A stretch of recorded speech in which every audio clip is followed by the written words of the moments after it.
তোমাক লগ নোপোৱালৈ সকলো ঠিকে আছিল। জীৱন, জোনাক, আকাশ এইবোৰৰ সংজ্ঞা তেনে সাধাৰণ আছিল। উমাল বুকুৱে হেজাৰ কাহিনীৰ ৰচন আছিল।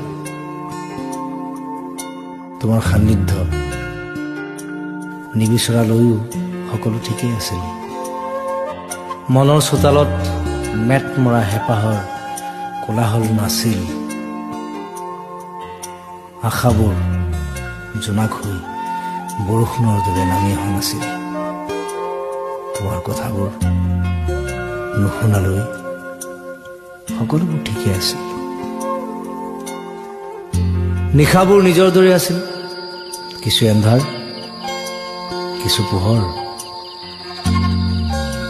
ভাল লগা নাছিল জোনাকীৰ পোহৰ আৰু সৌ দূৰৈৰ এখন তৰাৰ চহৰ।